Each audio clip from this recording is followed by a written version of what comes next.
Good evening, everybody, and welcome to History Author Talks. I'm really pleased to see everybody this evening. We've got a terrific show. As always, I love having my guests on this program, and it's always great to see everybody tonight. We've got a very special show this evening. Not only do we have our author, Jim McIntyre, who I will introduce in just a moment, but I also added our friend Wade Katz, who has gained some celebrity over the last couple of weeks for the work that he and the team at Rowan University and Wade's group have found at the Battle of Red Bank, which just so coincidentally has everything to do with Jim McIntyre's book. So we're going to start off with Jim, and then we're going to have Wade join us. So what I'd like to do first is introduce Jim, and I'll bring Wade onto the screen so that he will be a part of the screen here, but we'll hear from Jim first. So we're welcoming Jim McIntyre, who received his bachelor's in history from Temple in 1996 and his master's from the University of Illinois in 99. His main interest is the American War of Independence, on which he's written numerous articles and papers, and he is the author of The Development of the British Light Infantry, Continental and North American Influencers, 1740 to 1765, and Johann Ewald, Partisan Commander,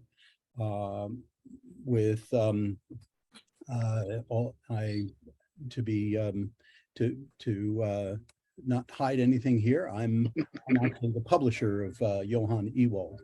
He teaches history at Moraine Valley Community College near Chicago in Illinois, and serves as a fleet professor at the United States Naval War College, Colleges of Distance Education Strategy and War Department as well. So that's Jim McIntyre. I'm going to bring Wade onto the screen as we start our program with Jim. Welcome, Jim and Wade. Great, thank you. Thank you, Roger, for the introduction and for inviting me to talk about this project. And also thank all of you for taking time out of your Tuesday evening. And thank you, Wade, for joining us. I look forward to hearing about some more of the developments at Red Bank.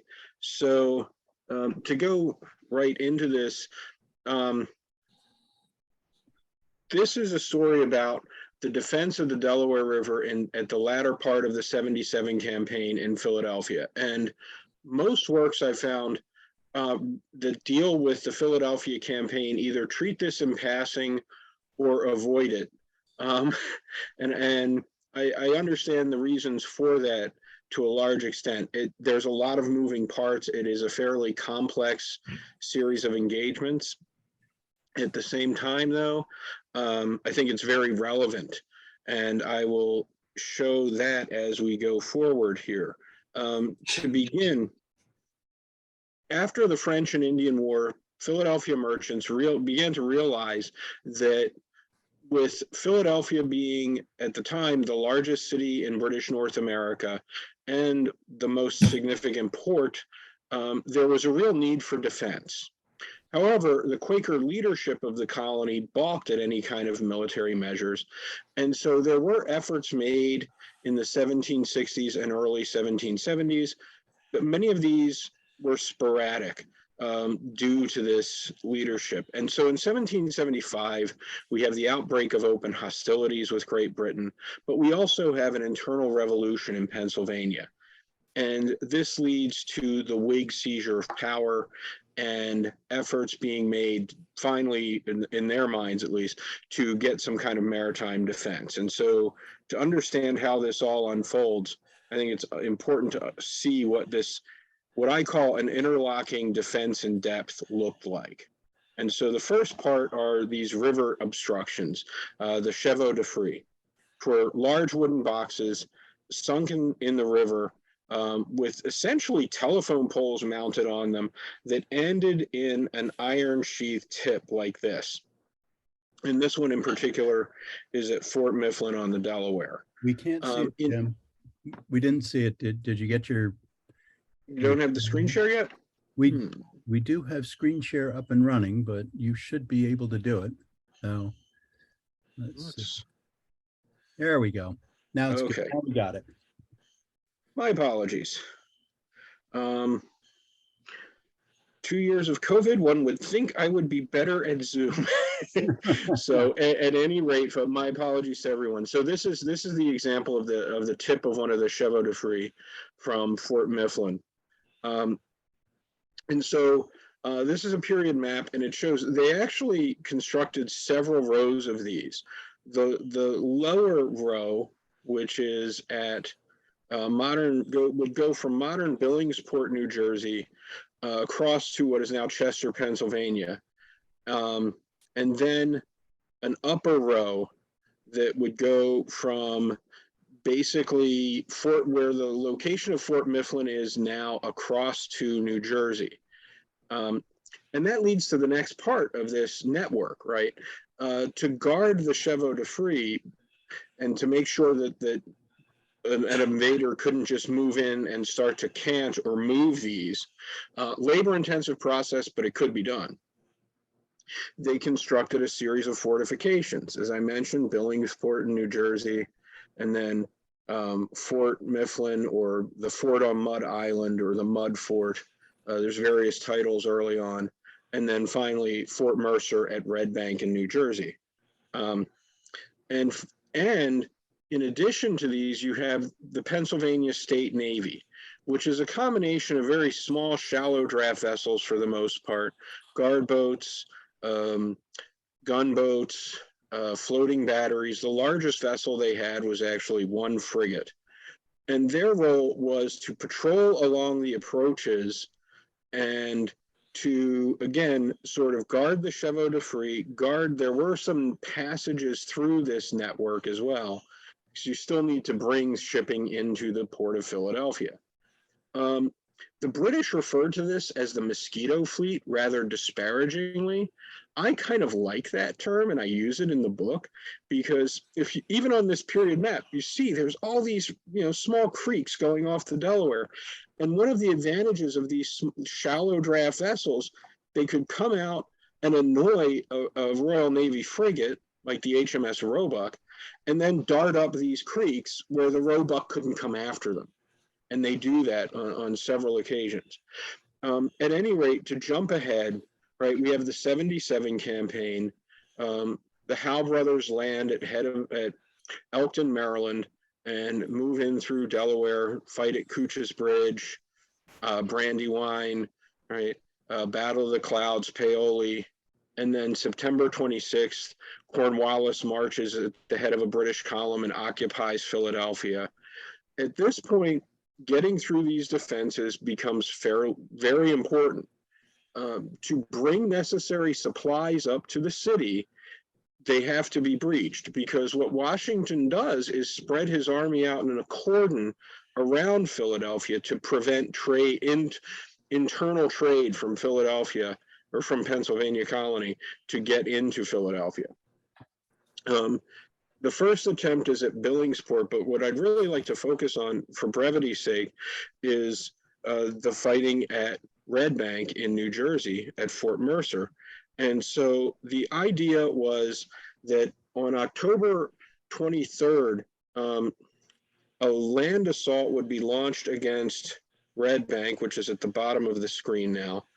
And meanwhile, Royal Navy ships, which had already breached the lower row of chevaux de frise, would make their way up and bombard Mud Island, and also try and lend some fire support, if possible, to the assault on Red Bank. The Hessian Colonel, Count Karl Emil von Donop, volunteers to lead this land assault. And von Donop is impatient. He crosses the Delaware from Philadelphia and makes his way to Red Bank and attacks on the 22nd. And remember, everything was scheduled for the next day. So he attacks, and von Donop had about 1,200 Hessians with him, and they're repulsed with about a quarter of the force are casualties, between killed and wounded, some 300 Hessians, and as well as prisoners. Meanwhile, in the fight, when they hear the sound of the guns, the Royal Navy ships move forward to take their part in things. I guess assuming for whatever reason the attack was going a day early. And in the process, a 64-gun ship of the line, HMS Augusta, grounds on a sandbar. Efforts at freeing her that night are unsuccessful. And the following morning, the batteries at Fort Mifflin give it extra attention. And there is controversy over this, but the Augusta catches fire and explodes. Meanwhile, a 16-gun sloop, the Merlin, which was trying to help free the Augusta, is abandoned and burned so it won't fall into American hands. And one of the things I like to emphasize here is this is all happening within a few weeks of Burgoyne's surrender at Saratoga. And so in the Philadelphia theater, which has been marked by successive defeats, you have a very successful defense at Fort Mercer. And then the next day, 2 Royal Navy ships sunk. And really, in the end, it doesn't matter whether it was direct fire from us or not. 2 Royal Navy ships, including a battleship, essentially, the largest Royal Navy vessel the Americans sank in the War of Independence. So all of this is happening. The Howe brothers sort of fall back, regroup, and then decide to focus on Fort Mifflin. And they begin to conduct a very methodical approach where they bring up ships, construct shore batteries, and by now the weather is beginning to work against them. And so it's not until November 15th that while they are bombarding the fort in the meantime, everything isn't in full readiness until November 15th. And they unleash a pulverizing cannonade. 350 guns by most estimates, the largest bombardment before Gettysburg in North America. And this fort is very crudely constructed to begin with, and it really can't withstand that kind of bombardment. Not many posts would be able to stand that bombardment for very long. So the decision is made to evacuate the post. And this diorama is also at Fort Mifflin on the Delaware. And it gives you a really good sort of close-in view of the fort, British vessels, even in a back channel here. Okay. Pennsylvania, the smaller draft vessels of the Pennsylvania Navy coming down to lend what assistance they could. At any rate, the fort is abandoned. And now, because Fort Mifflin has been abandoned, Fort Mercer, its utility, because it really served as a staging area to get troops and supplies to Fort Mifflin, its utility is now in question. The decision is made to abandon it and destroy the works, which they do. And the survivors of the garrison from Fort Mifflin, along with the garrison at Fort Mercer and additional troops that Washington had sent into New Jersey, fall back and rendezvous with Washington's main army at White Marsh. And so to wrap up my part of things, is this a defeat or a successful delaying action? The authors who treat of the River Campaign tend to see it as a defeat.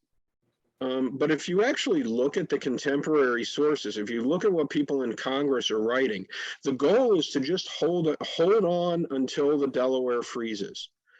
While that is not successful, what it does accomplish is, the Howe brothers really don't have many alternatives. It's the middle of November. It's November 16th when the fort is abandoned. And so in my view of this campaign, William Howe, when he gets to the Philadelphia area, what he really hopes to do is lure Washington into a major field engagement and cripple the Continental Army, or potentially capture the Continental Congress or some elements thereof. Either one of these, I argue, would be could potentially offset Burgoyne's disaster to the north. If he had accomplished both, certainly it would have, the British war effort would be looking well, but he accomplishes neither.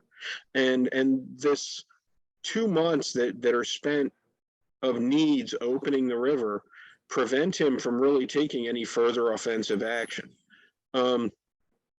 And this then begs the question, why is it not remembered? And I think Joseph Plum Martin, who was in the Connecticut Continentals at Fort Mifflin, had the best explanation.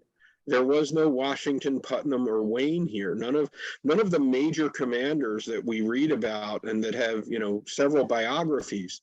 It's the second tier. The commander of Fort Mifflin through most of the siege was Lieutenant Colonel Samuel Smith of the Maryland Line. At Red Bank, it's Colonel Christopher Green, cousin of Nathaniel. And in fact, the last commander at Mifflin was a major in the Rhode Island Continental, Simeon Thayer. So I think that's why it tends to, one of the reasons this is to date tended to fall into the background. And so that concludes the overview of Gallant Resistance. I will now sort of fade into the background, but remain here to answer any questions and turn it over to Wade. So that's terrific. Thank you, Jim. And before we bring Wade in, there's just one thing I'd like to show folks. This is really one of my favorite maps of this whole area. If you look, this off to the left of the screen was a version of what Jim had shown us before. To the right of the screen is a rendition of what the Delaware River looked like in 1777. You'll see Mud Island right here. I hope you can see my cursor going around Mud Island. That's where Fort Mifflin was, or the Mud Fort. And here's where Fort Mercer is. But this is what I think is really cool. This is the same map today. So this is what this is where these forts are today. So you can see all of this landfill. Here's Philadelphia Airport. And no longer do you have that channel where the Royal Navy were sailing around Mud Island. Fort Mifflin is actually right on land. So you can actually take an exit right off of Essington Avenue and go see Fort Mifflin today. And it's a marvelous, they do a marvelous job. And when you're driving down 295, there's an exit right off of 295. You drive right down here, and at the Whitehall House, you'll see Red Bank, the Battle of Red Bank. And this shows the route of the Hessian troops where they went through New Jersey. The British, having captured Philadelphia, had set up their defenses in Philadelphia, right along Spring Garden Street there.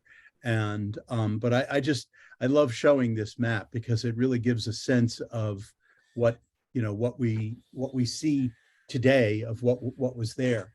So with that, now I forgot to mention up at the top of the show, my regulars know that if you have questions, please use the chat feature in Zoom to send your questions. Those will come to me, and I will manage the questions. And you can also, we will also have at historyauthortalks.com, there's a link at the page where you can buy Jim's books at bookshop.org.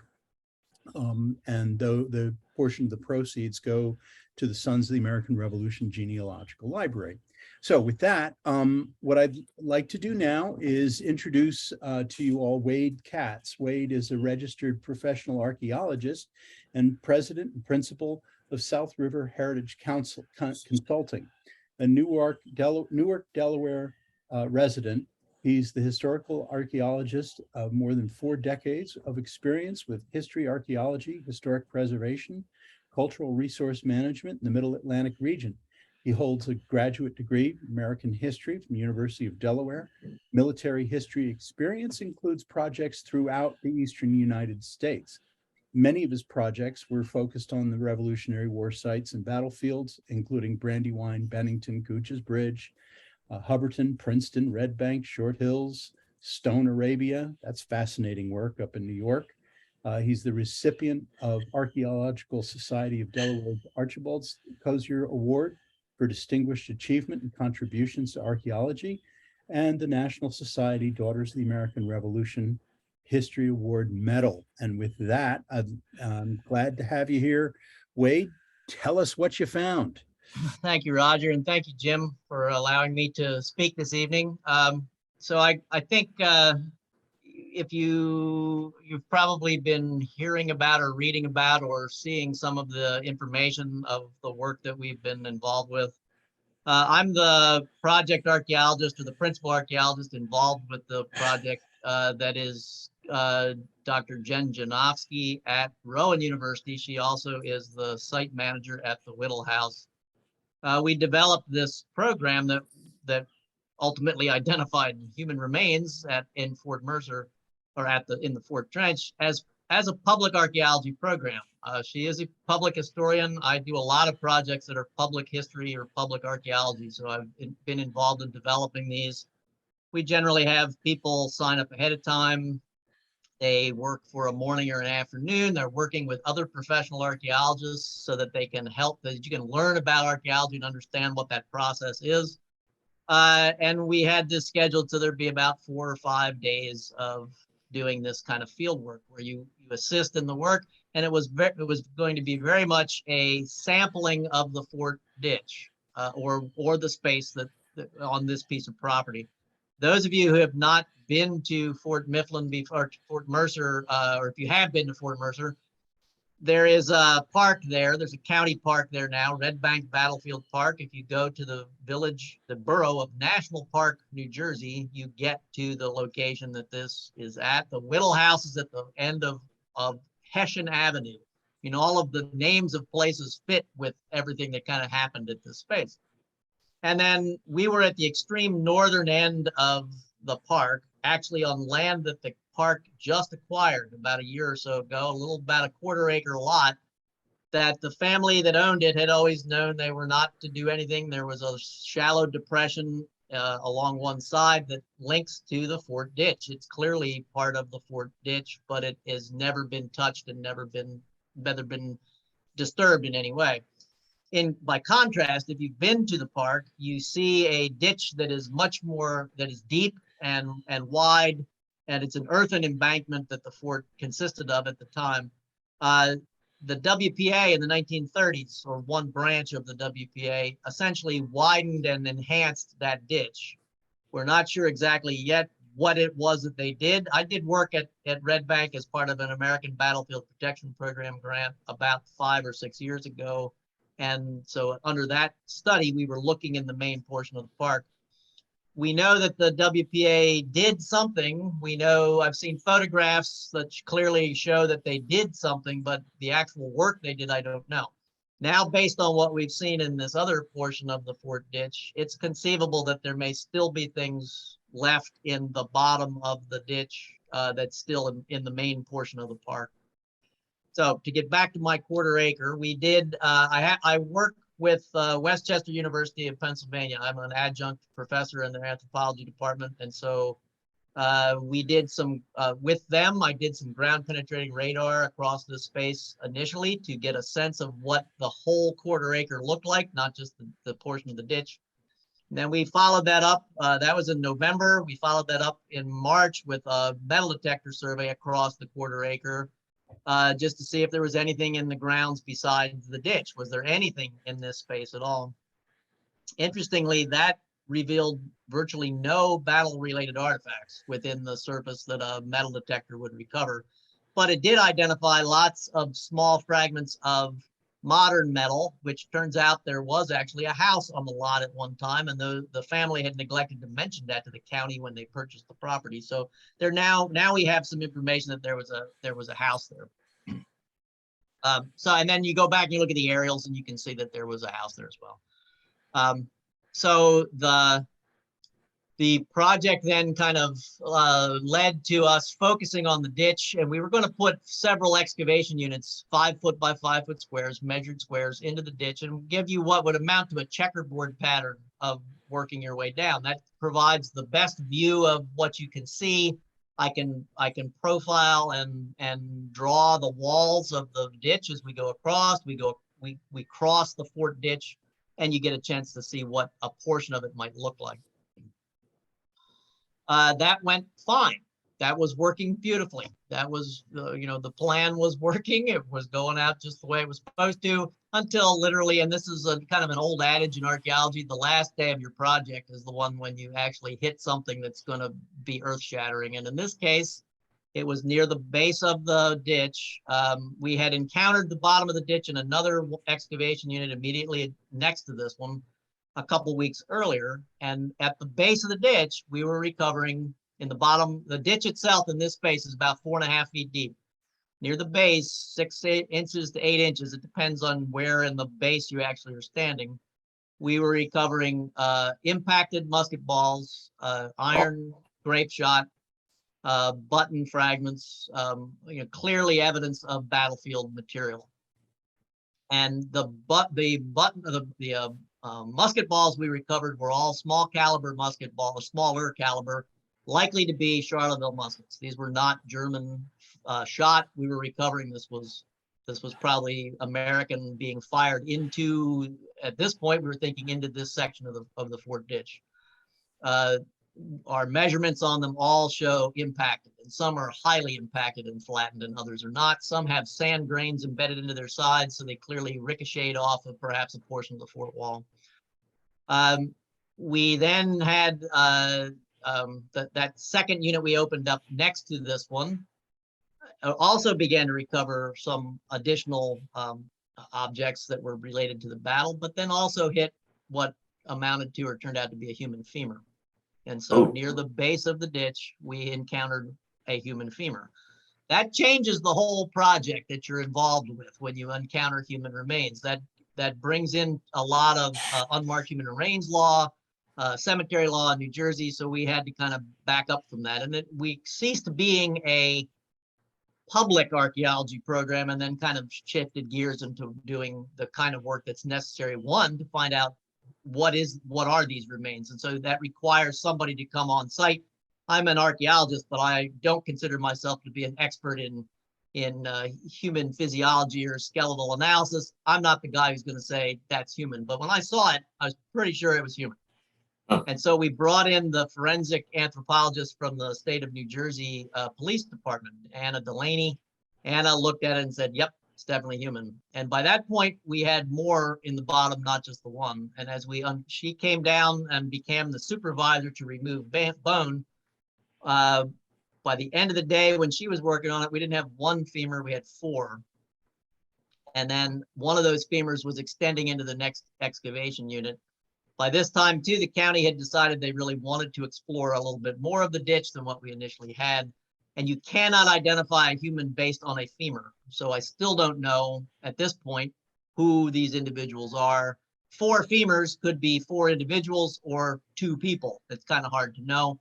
They were not articulated. They were not associated with anything else.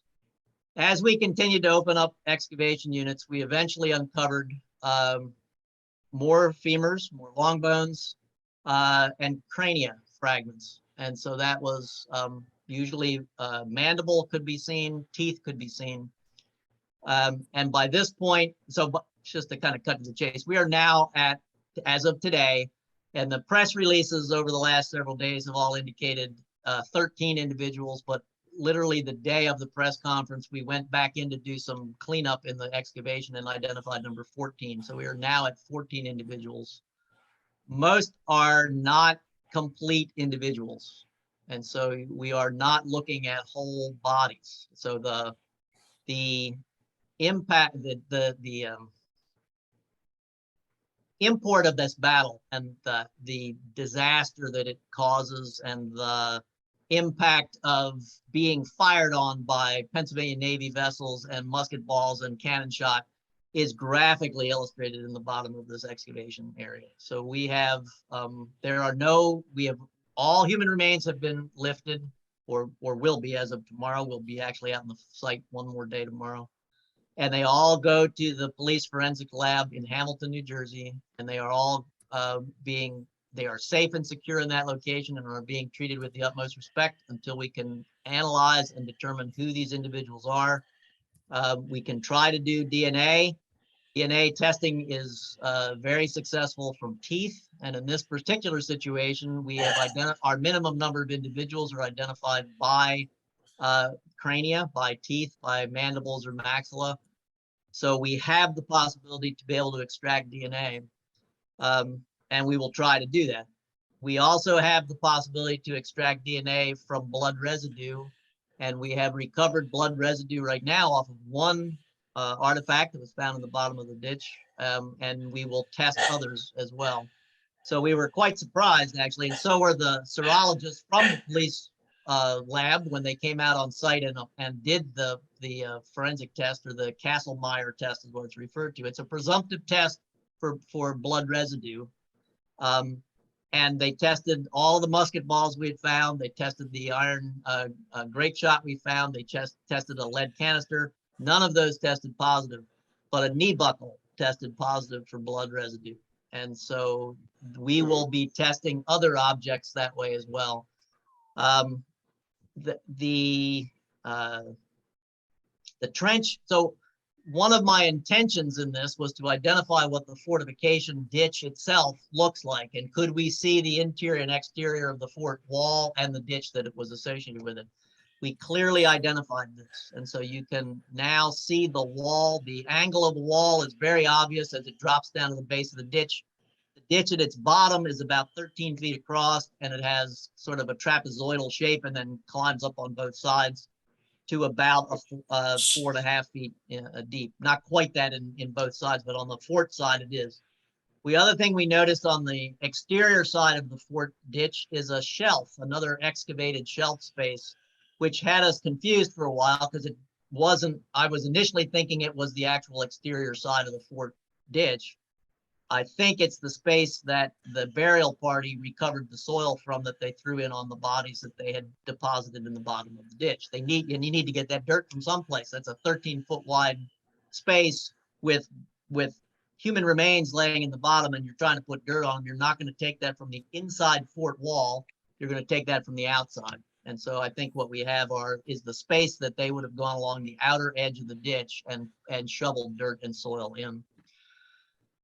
We've recovered mostly munitions, which is interesting to me. So I developed a historic context with my colleague Robert Selig a couple of years ago on burial parties and how they were treated in the American Revolution. Not burials at hospitals, but burials on battlefields. We found that they are expedient burials. You strip the bodies of any usable item that you can take. So that will be clothing, that's boots, that's shoes, that's uniforms, anything. Obviously, weaponry, all of those objects will be taken. So the only kinds of things that could conceivably be in the base of the ditch would be things that were broken or discarded for some particular reason. In this piece of ditch, and remember, Fort Mercer's ditch was nearly 1,000 feet long. It was a massive, massive fortification. We have looked at one section that's 10 feet wide and like 30 feet across. So there's a lot more ditch that could be examined and may be very different in different sections of the fort. So this is just the section that we've looked at. We have recovered mostly musket balls, canister, iron grape shot, very few or almost no buttons in association with skeletal remains. And except in like 2 instances. And one is an area where we recovered about 40 buttons all in the same concentrated space. And that included brass buttons as well as extremely fragmented pewter buttons, almost to the point where those of you who might do metal detecting, these pewter buttons don't even register as metal anymore. They are so deteriorated and so gone we were lucky that we were able to identify them, and it was partly because you're working in a space where you have human remains and you're being extremely careful that suddenly the buttons or those little teeny fragments of pewter were showing up and we could see them. The concentration of brass buttons are not like brass buttons that I've seen on Hessian uniforms in the past. And so I think we might be looking at, if you've seen a lot of them that have been illustrated by someone like, say, Don Troiani or others who have identified Hessian regimental buttons, they're usually large, thick buttons. These are very small brass buttons, maybe the size of one of your fingernails, and have a incised rim, which is not usual. However, some of the resources that I have that I've looked at, there's a series of regimental coats in Berlin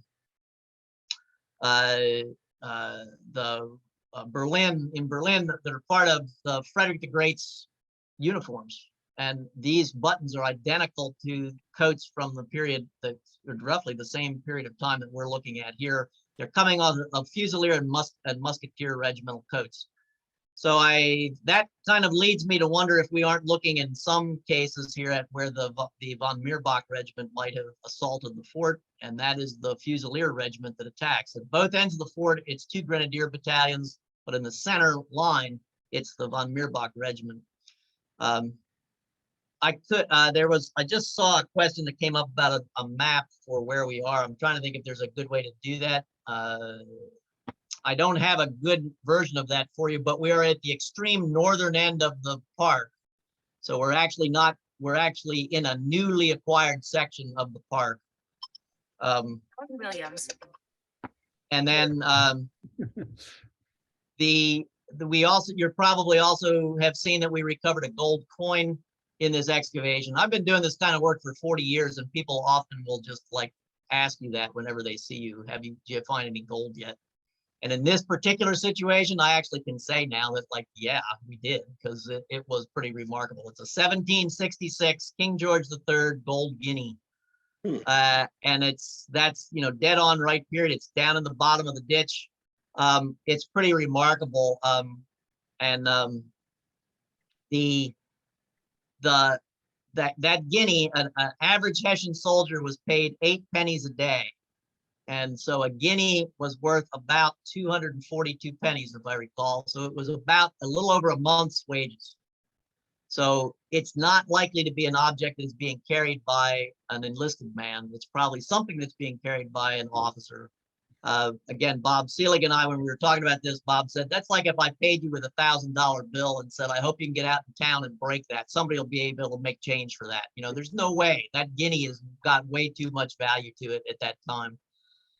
So if you look at the von Mirbach regiment, the lieutenant colonel of the Mirbach regiment is killed at the barred gate. And there is a gate in this section of the fort, not too far away from where we are doing the work. He is killed, a captain is killed, and 2 lieutenants are killed. I'm inclined to think it might belong or have belonged to one of them. Had it been seen, it would be something that almost certainly would have been retrieved and picked up. It was far too valuable to leave. It also then leads me to think it's in association with either a dismembered body part, which is what we're seeing in the bottom of the trench, clearly something that nobody wanted to touch and didn't want to go back into the ditch to get, or it could be part of this little kind of concentration of coat elements and things. And I also think the reason we have that coat and all those buttons is exactly the same reason. It was parts. And somebody is required to pick up parts and they needed something to use to do it. That coat might have been the thing. Now, all of these are supposition and speculation right now, but I think we're going to do blood residue on those brass buttons, and I suspect that they will turn out to have some evidence of blood residue on them. Trying to think if there's anything else, or I could open it up to questions if that might be an easier way to do it. So I'm going to start off with a couple of questions. We got a lot of great questions from our audience, so I'm going to certainly get to those, but I have a few questions to begin with. Wade, you mentioned that once you found the femur, it changed the whole tenor of the project. Who was with you on the project before you found the human remains? What these were volunteers? These were students? Who were you working with? It was actually, I had a number of professional archaeologists who have been on the project ever since we started. Okay. So I have a colleague of mine, Dana Link.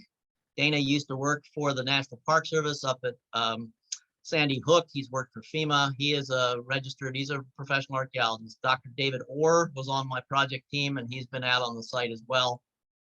We had a number of other amateur archaeologists, but people who have the skill set of knowing how to do archaeology from the Gloucester County chapter of the Archaeological Society of Delaware. And So- I had I have 2 interns from Westchester University who are working with me as well. So we had people who are skilled enough to know the objects and artifacts that are being found.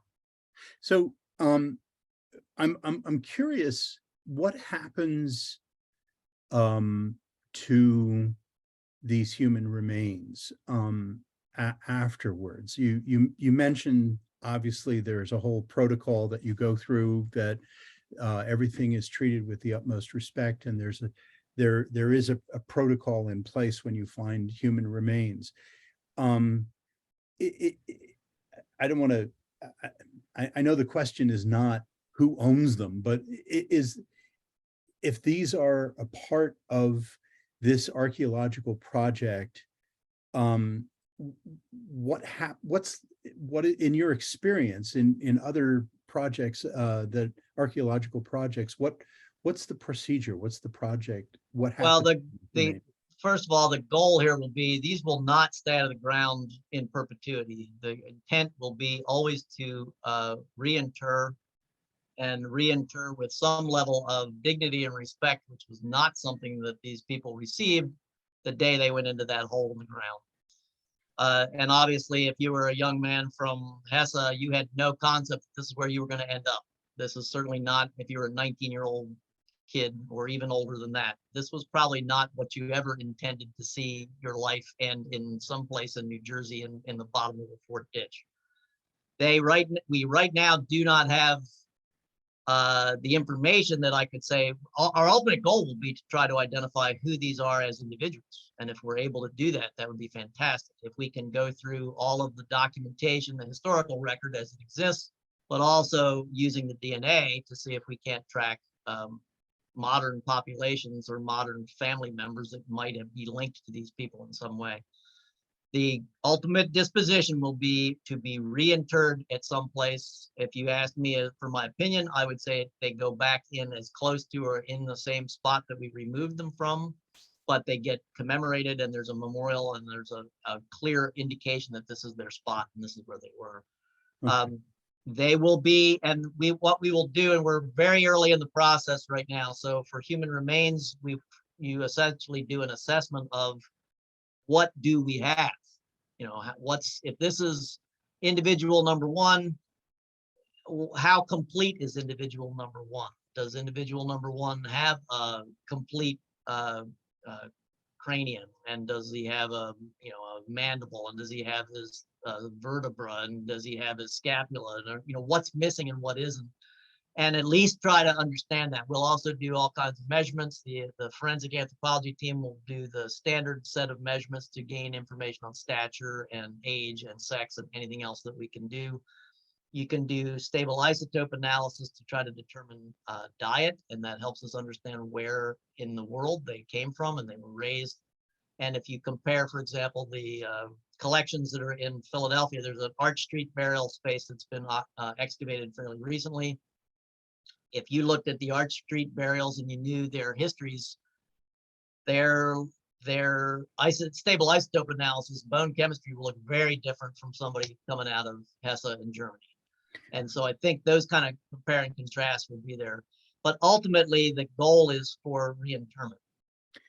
That's great. So I have a question for Jim, and then we're going to get to our audience questions. Jim, the Battle of Red Bank, what were the casualty figures? So there's some variance, but mostly they fall around 200 to 230 killed, another 60 to 80 wounded, and then another 60 or so taken prisoner. Now there's some who linger. We know von Donop lingered for several days with his wounds. There's some who are taken back to Philadelphia where they succumb because there's this evacuation. And the topic of the book you published, Johan Ewald gives a very excellent sort of description both of the problems with the after battle sequence where they are, they didn't bring any wagons. They don't have any provision for wounded and bringing them back to Philadelphia. So you can only imagine some of those who survived the assault, what they endured on that march back up to what is now Camden. Right. He also, and there's also a whole series of letters that were published, translated and published a few years ago, that give a real feel for the morale, and it really crushes Hessian morale for the rest of the campaign. So it was a bit of a slaughter. So Tom McAndrew with the Philadelphia Roundtable asked the question, can you talk a little bit about the actions that the Patriots, that the Americans took at Fort Mifflin that actually ended up raising the level of the back channel, which made it easier for the Royal Navy to come and blast them on both sides? Yeah, I'd be happy to. So, full disclosure, this is in the book, but it predates the book. My first job as a paid historian was a docent at Fort Mifflin, and so I concur with Roger. It's an awesome site, and it sparked the interest. At any rate, really, a lot of what this had to do with were the chevaux de frise. When they sank those in the river, they altered the current. And so this what had been a very shallow back channel that was, and on Roger's map, you can see where it's been landfilled, okay? But this shallow back channel between Mud Island and the mainland now is deeper. And to a certain extent, the Americans are aware of this because there's good documentation of the British being able to sneak supplies up, little dribs and drabs, if you will, through this back channel into Philadelphia. But it gets deep enough. Now, again, when I showed that one slide with the diorama, the larger ship is the HMS Vigilant, which was an old East India merchant, and the other was the HMS Fury. They were what was called hulked.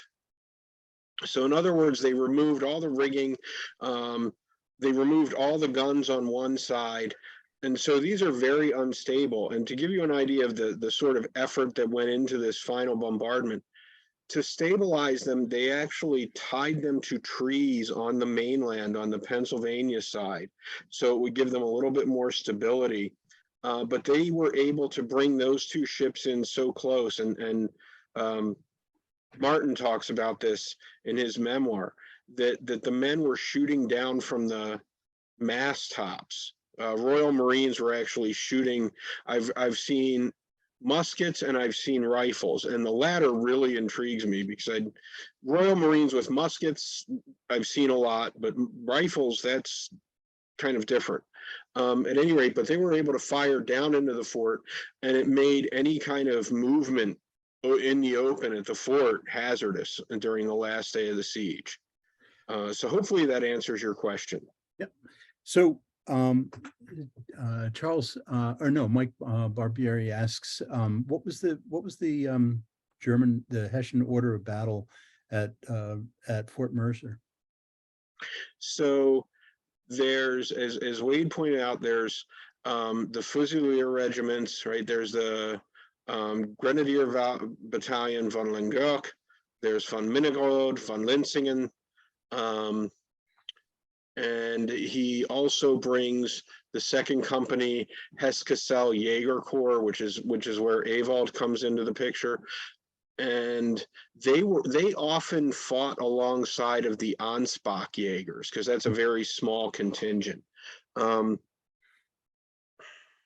So how far north, Charles Hilbert wants to know, how far north did the Royal Navy actually get prior to the taking of Fort Mifflin and evacuation of Mercer? Well, if I can go back to screen share real quick here. These both period maps that I use in the book show them, actually all three. So we're talking within a mile of the upper Chevaux de Frise here, very close here too, right by Hog Island. So, and then you can also see, well, this is a little bit earlier in the campaign, but this, sorry, the Marburg map shows them right by Hog Island, if that gives you some context. Right. And then, of course, Philadelphia was further off to your right, just for context for everybody. We have one member of our audience who this is the first time that she's heard of the Pennsylvania Navy. She writes, she asked the question, she says, it seems that the available records favor the Continental Army, state troops, and local militia. Can you share the resources where she can learn more about the Pennsylvania Navy? Well, she asked the Pennsylvania Army, which of course is the the state troops and then the associators. Right. Well, I mean, for the Pennsylvania forces, they're not really at there's militia detachments that are pulled out. Some of the best primary source material concerning their role in the Delaware River defenses, outside of Gallant Resistance, you can find, but in all seriousness, outside of that, you can find in the naval documents of the American Revolution, specifically Volume 10, goes through day by day the campaign. Now, if it's Pennsylvania Navy, you know, I categorize all those vessels and go through all of them, and its establishment and development in Gallant Resistance, but also there, if you can find a copy, John W. Jackson's Pennsylvania Navy. Now again, I believe it was published in 1974. So if you can find a copy, but he did real yeoman's work, restructuring that history, reconstructing that history. And Maureen, the other book that I would recommend if you're interested in the Army side of Pennsylvania is Joseph Seymour's Pennsiliania Associators. It's a absolutely wonderful book. Charles asks, did New Jersey have a Navy along with Pennsylvania? Not that participated in this particular campaign, though I've actually been working on some other projects lately, looking at some of the privateers, and some of the historians who have talked about, like say the Cape May privateers, call them a New Jersey Navy. If we want to go strictly by your, a traditional definition of a maritime force is constituted by some organized government, then no. And here too, there's a few good books on privateers. One that just came out was Eric J. Dolan's Rebels at Sea, but there's also Robert Patton's The Patriot Pirates, and I'm trying to remember the other one, Donald Shawmont's book on privateers. That is, those are a few good books on privateers. They operated really mainly on the Jersey coast. There was a lot of action there. Wade, the question here: do you get in touch with family when you do DNA testing?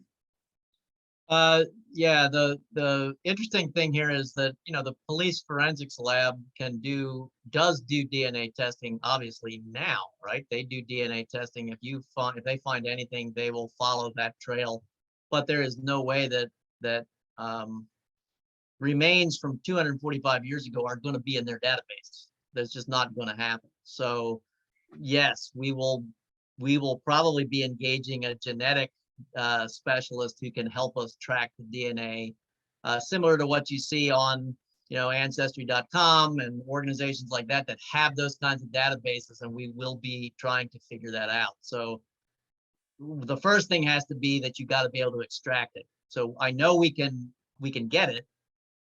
A number of the teeth that we have roots, and it's pretty clear that we should be able to extract DNA.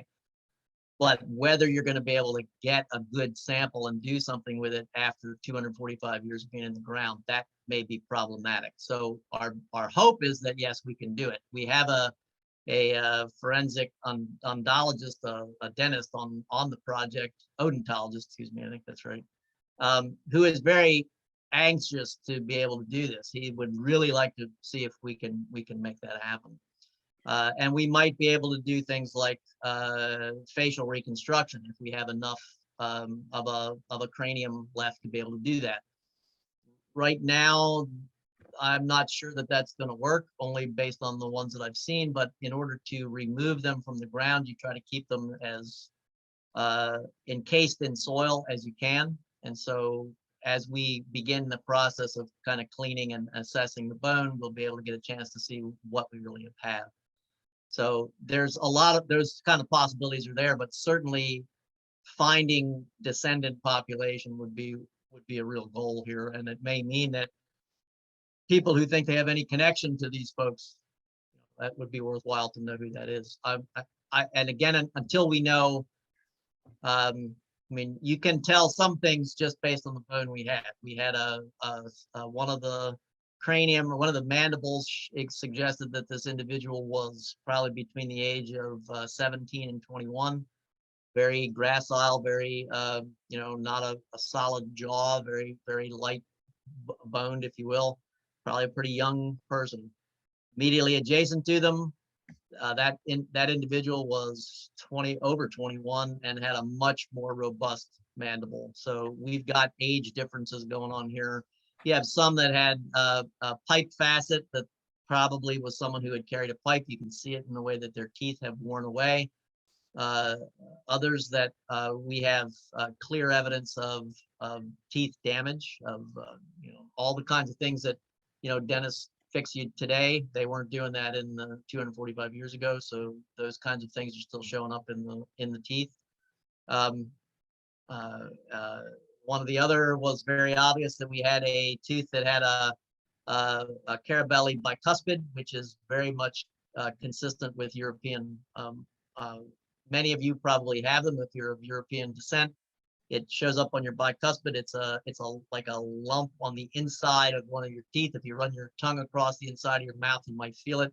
About 38%, 40% of people with European background have those things on their teeth. So, okay. We're seeing that. We haven't analyzed everything we got, but we're going to be kind of teasing all that out as we go. But yes, we will be trying to do any kind of DNA and linking that DNA to modern population if possible. Good. So we only have a minute left. There's one question here. Jim, did they find any of the British ships that were sunk? Yes. I do have pictures, some of them in another presentation, and some were in the book as well, so this dates from the beginning of the 20th century.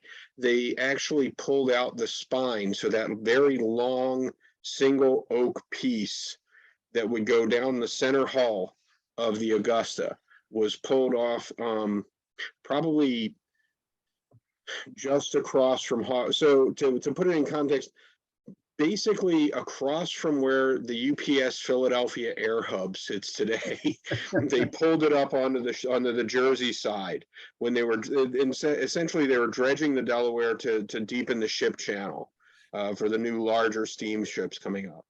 And one very quick question: was Commodore Barry part of this campaign? No, he was not. Though they did pull some Continental Navy sailors. They volunteered were lured to serve on the rogue galleys because desertion and crew numbers were a constant problem. It was John Hazelwood, who Right. was the Pennsylvania Commodore. So, All right, well, we've reached the end of our hour here. For more information on Jim McIntyre, you can find more at historyauthortalks.com. You'll find the link to his books, and also, Jim, do you have a website? Remind me, you have a website, or we just go to the college website? you can find me at Moraine Valley. I'm also on Facebook, and 18th Century Warfare.com. Okay, and Wade's South River Heritage Consulting. You can Google that to track down Wade. Next week on History Author Talks, Maxine Laurie, who's a noted New Jersey Revolutionary War historian, has just come out with a book called Taking Sides in Revolutionary New Jersey, Caught in the Crossfire. Fascinating biographical vignettes of Whigs and Tories and Quakers, and so I'm really thrilled to have Maxine, who's going to join us next week.